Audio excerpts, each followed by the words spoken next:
Hello दोस्तों, जय मसीह की Bible story audio Hindi channel में आप सभी का स्वागत है। आज हम पवित्र शास्त्र बाइबल के एक नए ऑडियो स्टोरी से सीखेंगे। दूसरा राजा की पुस्तक से राजा का यशायाह से सलाह मांगने के बारे में। हालेलुया। जब हिजकिय्याह राजा ने यह सुना तब वह अपने वस्त्र फाड़ टाट ओढ़कर यहोवा के भवन में गया। उसने एलीकीम को जो राजघराने के काम पर था और शेबना मंत्री को और याजकों के पुरनियों को जो सब टाट ओढ़े हुए थे आमोस के पुत्र यशायाह भविष्यद्वक्ता के पास भेज दिया। उन्होंने उससे कहा, हिजकिय्याह यूँ कहता है, आज का दिन संकट और भर्त्सना और निंदा का दिन है। बच्चों के जन्म का समय तो हुआ, पर जच्चा को जन्म देने का बल न रहा। कदाचित तेरा परमेश्वर यहोवा रबशोक की सब बातें सुने, जिसे उसके स्वामी अश्शूर के राजा ने जीवते परमेश्वर की निंदा करने को भेजा है, और जो बातें तेरे परमेश्वर यहोवा ने सुनी है उन्हें डांटे। इसलिए तू इन बच्चे हुओं के लिए जो रह गए हैं प्रार्थना कर। जब हिजकिय्याह राजा के कर्मचारियों यशायाह के पास आए तब यशायाह ने उनसे कहा, अपने स्वामी से कहो, यहोवा यूँ कहता है कि जो वचन तूने सुने हैं, जिनके द्वारा अश्शूर के राजा के जनों ने मेरी निंदा की है, उनके कारण मत डर। सुन, मैं उसके मन को प्रेरित करूँगा कि वह कुछ समाचार सुनकर अपने देश को लौट जाए, और मैं उसको उसी के देश में तलवार से मरवा डालूँगा। हालेलुया। अश्शूरियों की धमकी। तब रबशोक ने लौटकर अश्शूर के राजा को लिब्ना नगर में युद्ध करते पाया, क्योंकि उसने सुना था कि वह लाकीश के पास से लौट गया है। जब उसने अश्शूर के राजा तिर्याका के विषय यह सुना, वह मुझसे लड़ने को निकला है, तब उसने हिजकिय्याह के पास दूतों को यह कहकर भेजा, तुम यहूदा के राजा हिजकिय्याह के यूँ कहना, तेरा परमेश्वर जिसका तू भरोसा करता है, यह कहकर तुझे धोखा ना देने पाए कि यरूशलेम अश्शूर के राजा के वंश में ना पड़ेगा। देख, तूने तो सुना है कि अश्शूर के राजाओं ने सब देवताओं से कैसा व्यवहार किया है और उनका सत्यानाश कर दिया है। फिर क्या तू बचेगा? गोजान और हारान और रेसेप और तलसार में रहने वाले एदोनी, जिनके जातियों को मेरे पुरखों ने नष्ट किया, उनमें से किसी जाति के देवताओं ने उनको बचा लिया।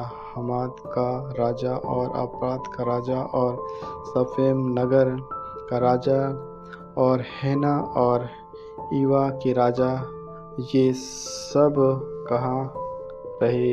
इस पत्री को हिजकिय्याह ने दूतों के हाथ से लेकर पढ़ा, तब यहोवा के भवन में जाकर उनको यहोवा के सामने फैला दिया।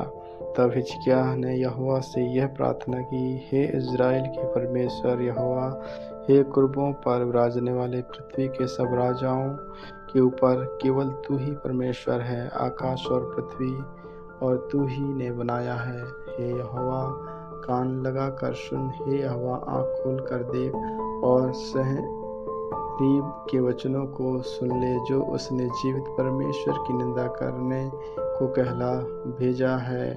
हे यहोवा, सच तो है कि अश्शूर के राजाओं की जातियों को और उनके देवताओं को उजाड़ा है और उनके देवताओं को आग में झोंका है, क्योंकि वे ईश्वर ना थे, वे मनुष्यों के बनाए हुए टाट और पत्थर ही के थे। इस कारण वे उनका नाश कर सके। इसलिए अब हे हमारे परमेश्वर यहोवा, तू हमें उसके हाथ में से बचा ले। पृथ्वी के राज्य के लोगों जान लें कि केवल तू ही यहोवा है। हालेलुया। राजा के लिए यशायाह का संदेश।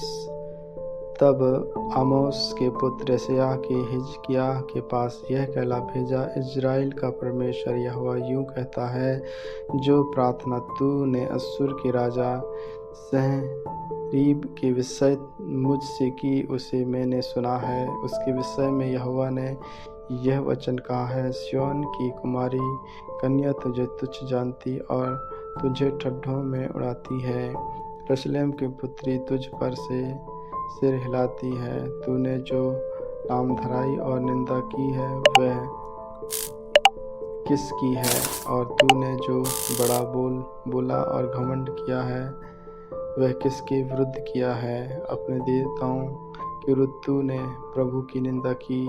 कहा है कि बहुत से रथ लेकर मैं पर्वतों की चोटियों पर वरन लबानोन के बीच तक चढ़ आया और मैं उसके ऊंचे ऊंचे देवताओं और अच्छे अच्छे सनोवरों को काट डालूंगा और उसमें जो सबसे ऊंचा टिकने का स्थान होगा उसमें और उसके वन की फलदायी बारियों में प्रवेश करूंगा। मैंने तो सुखदाई परदेसी का पानी पिया और मिस्री की नहरों में पांव धरते ही उन्हें सुखा डाल। क्या तूने नहीं सुना कि प्राचीन काल में मैंने यही ठहराया है और अगले दिनों में इसी तैयारी की थी, उन्हें अब मैंने पूरा भी किया है कि तू गढ़वाले नगरों को खंडहर ही खंडहर कर दे। इसी कारण उनके रहने वालों का बल घट गया और वे विस्मित और लज्जित हुए। वे मैदान के छोटे छोटे पेड़ों और हरी घास और छत पर की घास और ऐसे अनाज के समान हो गए जो बढ़ने से पहले सूख जाता है। मैं तो तेरा बेटा रहना और कूच करना और लौट जाना जानता हूँ, और यह भी कि तू मुझ पर अपना क्रोध भड़काता है, इस कारण कि तू मुझ पर अपना क्रोध भड़काता और तेरे अभिमान की बातें मेरे काम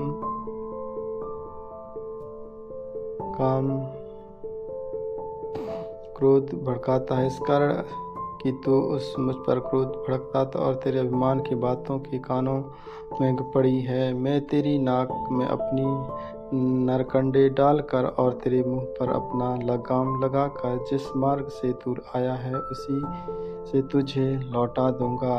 और तेरे लिए यह चिन्ह होगा कि इस वर्षा तो तुम उसे खोगे जो आप से आप उठे, और दूसरे वर्ष उससे जो उत्पन्न हो वह खोलेंगे, और तीसरे वर्ष बीज बोने और उसे लबानोन पाओगे, और दाख की बारियां लगाने और उनका फल खाने पाओगे। और यहूदा के घराने के बचे हुए लोग फिर उड़ जाएंगे और फलेंगे भी, क्योंकि यरूशलेम में से बचे हुए और सिय्योन पर्वत के भागे हुए लोग निकलेंगे। यहोवा यूँ हम अपनी जलान के कारण करेगा। इसलिए यहोवा अश्शूर के राजा के विषय में यूँ कहता है कि इस नगर में प्रवेश करने वरन इस पर एक तीर भी मारने न पाए, और न वह ढाल लेकर इसके सामने आने या उसके विरुद्ध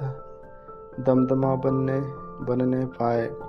जिस मार्ग से वह आया उसी वह लौट भी जाएगा और इस नगर में प्रवेश न करने पाएगा। यहोवा की यही वाणी है, और मैं अपने निर्मित और अपने दास दाऊद के निर्मित इस नगर की रक्षा करके उसे बचाऊंगा। इसी रात में यह हुआ कि यहोवा के दूत ने निकलकर अश्शूरियों की छावनी में 1,25,000 पुरुषों को मारा। और भोर को जब लोग उठे तब देखा कि सब पड़े हैं। तब अश्शूर का राजा सनहेरी चल दिए और लौटकर नीम